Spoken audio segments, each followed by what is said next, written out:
అందరికీ నమస్కారం. ఈరోజు కొన్ని ముఖ్యమైనటువంటి విషయాలు మీ ముందు ఉంచాలనే ఉద్దేశంతో నేను 11 గంటలకి ఈరోజు హైదరాబాద్ వెళ్ళాల్సింది. కానీ ఇక్కడే ఆగిపోయి నా మీద వ్యక్తిగతమైనటువంటి ఆరోపణలు చేస్తూ అతి నీచమైనటువంటి విధంగా నా మీద దుష్ప్రచారం చేయటం జరుగుతూ ఉంది. అందుకని నేను తిరుపతి నుంచే ఈ విషయాలు కొన్ని మీతో షేర్ చేసుకుందామని నేను ఆగిపోయాను. ముఖ్యంగా ఎవరైతే నా మీద ఆరోపణలు చేసి ఈరోజు ప్రెస్ మీట్ పెట్టిన ఆయన, నేను టీటీడీ చైర్మన్గా ప్రమాణ స్వీకారం చేసిన మొదటి రోజు నుంచే నన్ను రిజైన్ చేయమంటున్నాడు. కనీసం ఒక రోజు, వారం, నెల కూడా నాకు టైం ఇవ్వాల. నువ్వు రిజైన్ చేయి. వాని అబ్బా సొత్తా టీటీడీ, నేను రిజైన్ చేయడానికి నువ్వు నాకు ఇచ్చావా టీటీడీ చైర్మన్ నేను రిజైన్ చేయడానికి? నాకు చంద్రబాబు నాయుడు గారు ఇచ్చారు, ఆయన చెప్తే 1 నిమిషం కూడా పట్టదు నాకు. ప్రతిరోజు నువ్వు రిజైన్ చేయి. ఎందుకు రిజైన్ చేయమంటున్నవాడు? దీని మీద నేను రీసెర్చ్ చేస్తే ఆయన చేసినటువంటి దుర్మార్గాలన్నీ ఒక్కొక్కటి బయటకు వస్తున్నాయి. 1 కాదు, 2 కాదు, 100. ప్రతి దాంట్లోనూ కరప్షన్ చేశాడు. ఇవన్నీ బయటకు వస్తే తిరుపతి ప్రజలే తరిమి కొడతారు. నేను ఈరోజు కూడా నిస్వార్థంగా ఏది ఆశించకుండా, నేను రాజకీయ నాయకుడిని కాదు, నేను ఒక మీడియా అధినేతని, నేను ఒక బిజినెస్ మ్యాన్ని. నాకు ఎన్నో అవకాశాలు వస్తే నేను వద్దనుకొని నాకు టీటీడీనే కావాలని ముఖ్యమంత్రి గారిని రిక్వెస్ట్ చేసి నేను ఇక్కడికి వచ్చాను. కొన్ని రిఫార్మ్స్ చేయాలి ఇక్కడ అని. గత 5 ఏళ్లలో మీరు చూసుంటారు ఎన్ని వేల టికెట్లు అమ్ముకున్నారు. నా దగ్గర రికార్డు ఉంది. వాళ్ళు పొరపాటున అది పోతా నా దగ్గర చైర్మన్ ఆఫీస్లో వదిలేసి వెళ్ళిపోయారు. ఇవన్నీ తీసి చూస్తుంటే ఒక్కొక్కటి బయటపడుతున్నాయి. నిన్న జరిగినటువంటి బోర్డు మీటింగ్లో కూడా నేను ఒక పాయింట్ లేవనెత్తాను. ఎందుకంటే ఎన్ని స్కాములు ఉన్నాయంటే అన్ని స్కాములు బయట పెడదామంటే ముఖ్యమంత్రి గారు నన్ను ఆపు చేయడం జరిగింది.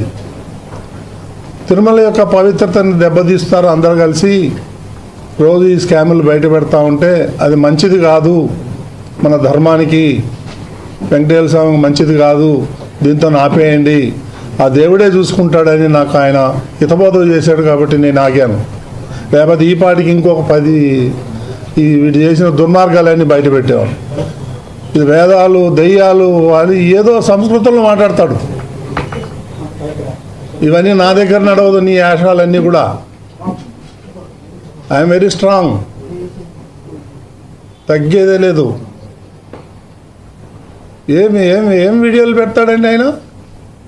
ఇప్పుడు ఏదైతే వీడియోలు పెట్టాడో వాళ్ళ ఫ్యామిలీ, మా ఫ్యామిలీ మోర్ దెన్ 30 years నుంచి మాకు ఫ్యామిలీ పరిచయాలు ఉన్నాయి. వాళ్ళ ఇంటికి మేము పోతాం, మా ఇంటికి వాళ్ళు వస్తారు.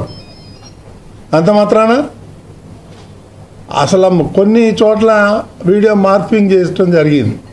ఆ చేసే గాడిదలు సరిగా కూడా చేయలే. మళ్ళా నేను ఎన్నిసార్లు చూసినా అందులో నాకేం తప్పు కనిపించలే. సో ఇవన్నీ చీప్ పాలిటిక్స్ ఆడి నా మీద బురద జల్తానంటే నేను భయపడేవాడిని కాదు. నేను నీలాగా రిజైన్ చేయమంటే చేసేవాడిని కూడా కాదు. ఇవన్నీ కూడా వాస్తవాలన్నీ కూడా నేను ఇమీడియట్గా కంప్లైంట్ ఇవ్వడం జరిగింది. ఇంకా 6 గంటలో ఎఫ్ఐఆర్ కూడా వస్తుంది. దీన్ని నేను హై లెవెల్కి తీసుకెళ్తాను. వీళ్ళ సంగతి ఏదో తెలుస్తాను. నేను మాత్రం భయపడేదే ప్రశ్నే లేదు. ఎందుకంటే నేను ఏ రోజైతే జగన్మోహన్ రెడ్డిని ప్రశ్నించా, నువ్వు పట్టు వస్త్రాలు తీసుకొచ్చేటప్పుడు సతీ సమేతంగా ఎందుకు రావట్లేదు, దానికి కారణం చెప్పమన్నా. వాళ్ళకు బాధ కలుగుతుంది. దానికి నేనేం చేయను. హిందూ ధర్మం ప్రకారం సతీ సమేతంగా రావాలి. భార్య లేకపోతే అదొక డిఫరెంట్ ఇష్యూ. గతంలో రాజశేఖర్ రెడ్డి రాలేదు, జగన్మోహన్ రెడ్డి రాలేదు. ఈ భారతి పేరు ఎత్తానని వాళ్ళ కోపం. నేను ఎందుకు ఎత్తకూడదు భారతి పేరు? ఆమె వస్తే ఆమెను ఎందుకు నేను ప్రశ్నిస్తాను? ఆమె రాలేదు కదా.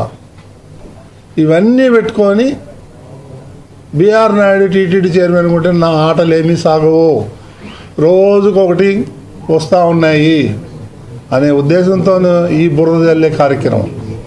ఇప్పుడు ఈ వీడియోలు కంప్లైంట్ చేస్తే నా ఫ్యామిలీ మెంబర్స్ చేయాలా, లేకపోతే ఎవరైతే వాళ్ళు ఉన్నారో వాళ్ళ ఫ్యామిలీ అన్నారో కంప్లైంట్ చేయాలి. ఎవరికైనా కంప్లైంట్ చేశారా, ఎవరికైనా చెప్పారా? కొన్ని అయితే మా ఇదివరకు అందులో ఉన్నటువంటి కొన్ని ఫోటోలు అయితే నేను 20-25 ఏళ్ల కింద దిగిన ఫోటోలు అవి. ఆ ఫోటోలు ఈ ఫోటోలు మిక్స్ చేసి దానికి ఒక మ్యూజిక్ పెట్టి, ఈ సన్నాసులకు ఏం పని లేదా? నన్ను వ్యక్తిగతంగా టార్గెట్ చేస్తే నేను మీడియాలో ఉన్నా, నీకు చుక్కలు చూపిస్తాను, నీకు కానీ సుబ్బారెడ్డికి కానీ. కరుణాకర్ రెడ్డి, నువ్వు మద్రాసులో పోయి ఏమేం చేసావో నాకు తెలుసు, వైవి సుబ్బారెడ్డి ఏమేం చేసావో నాకు తెలుసు. అవన్నీ బయట పెట్టమంటారా? ఇవన్నీ చీప్ పాలిటిక్స్ నా దగ్గర జరగదు, అర్థమైందా? నేను హైదరాబాద్ నడిబొడ్డున నేను ఉండి వ్యాపారం చేస్తున్నా, నేను ఎవరికి భయపడేవాడిని కాదు. ఈ చీప్ పాలిటిక్స్ ఒకటి కాదు, రెండు కాదండి వీళ్ళు చేసిన అరాచకాలు. నువ్వు ఏ ఫైల్ తీసుకున్నా అన్ని దొంగ లెక్కలే. ముఖ్యమంత్రి గారు ఆగమన్నారు కాబట్టి నేను ఆగాను ఇన్ని రోజులు. కాబట్టి ఇవన్నీ చీప్ పాలిటిక్స్కి భయపడేది లేదు, నాకు అలాంటి ఉద్దేశాలు లేవు. నేను ఇట్లాంటి పిచ్చి పిచ్చి పనులు చేసేవాడిని కాదు, నాకు అలవాటు లేదు చిన్నప్పటి నుంచి. నా మీద ఇటువంటి లేనిపోని కొన్ని మార్పింగ్ చేసి నా మీద బురద వెళ్తే మాత్రం నేను ఊరుకునేవాడిని కాదు. నేను లీగల్గా ఫైట్ చేస్తాను, వాళ్ళ సంగతి చూస్తాను. నేను ఎవరెవరైతే ఈ ఫార్వర్డింగ్ మెసేజ్లు పెడుతున్నారో, రేపు 1 మ్యాన్ కమిషన్ వస్తుంది. రేపు ఈ 1 మ్యాన్ కమిషన్ వస్తుంది, దీన్ని డైవర్ట్ చేయాలి. ఈ దొంగలకి డైవర్షన్ పాలిటిక్స్ బాగా వచ్చు, ఎప్పుడు ఏం చేయాలో ఎలా చేయాలో డైవర్ట్ని ఎట్లా చేయాలో అనేది. ఇది ఒక టాపికా? దీనివల్ల ఎవరికి నష్టం? సమాజానికి ఏమన్నా ఉందా? నేనేమన్నా తప్పు పని చేశానా? ఏమున్నాయి ఆ వీడియోలో చూడండి మీరు, అందులో ఏం తప్పు ఉంది? ఫ్యామిలీ ఫ్రెండ్స్ ఉండరా, కలవరా, పోరా, రారా? నాది 20 సంవత్సరాల క్రితం ఉన్నటువంటి ఫోటోలు పెట్టి మార్పింగ్ చేస్తారు. ఇవన్నీ నా దగ్గర నడవదు, నేను చెప్తున్నాను. నేను లీగల్గా ఫైట్ చేస్తాను, సిద్ధంగా ఉన్నాను. నువ్వేదో బుడబుక్కలు బెదిరింపుకు నువ్వు దిగిపో. ఇది ఒకసారి కాదు, 100 సార్లు చెప్పినావు. నువ్వు దిగమంటే దిగటానికి రాలేదు నేను ఈ ప్రాంతానికి చెందినవాడినే, నువ్వన్న పక్క జిల్లా నుంచి వచ్చినావు. కాబట్టి ఎందుకంటే చెప్పాలంటే చాలా ఉన్నాయి, వాళ్ళ భాగవతం కూడా. ఇక నేను ఊరుకునే లేదు. నా దగ్గర కూడా ఇన్వెస్టిగేషన్ జర్నలిజం, నా దగ్గర కూడా సీనియర్ జర్నలిస్టులు ఉన్నారు. ఇలా కథలన్నీ తెలుస్తాను నేను.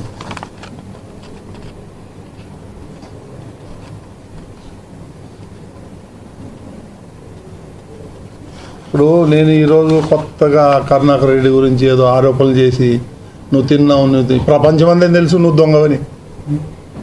ప్రపంచమంతా జగన్మోహన్ రెడ్డి గజ దొంగని ఈరోజు నేను చెప్పక్కర్లేదు. వేల కోట్ల లక్షల కోట్లు తినేశాడు. ఇవన్నీ డైవర్షన్ పాలిటిక్స్. నా దగ్గరకు వచ్చి నేనేం చేసి, నేను చాలా ఆనెస్ట్గా ఉన్నా. నా వల్ల టీటీడీకి ఏమన్నా చిన్న ఒక మచ్చ వచ్చిందా, చిన్న తప్పు ఏమన్నా చేశానా, ఒక్కటి చూపించమనండి. ఈ 1 year 2 months 3 monthsలో నేను నిస్వార్థంగా పనిచేస్తున్నాను. నాకు ఎన్నో అవకాశాలు వచ్చినా నేను టీటీడీలోనే వచ్చి ఇక్కడ పనిచేయాలి, కొన్ని రిఫార్మ్ చేయాలనే ఉద్దేశంతో వచ్చాను. కానీ నా పనులన్నీ వదులుకోవచ్చి నేను తిరుపతిలో కూర్చోవాల్సిన అవసరం నాకు లేదు.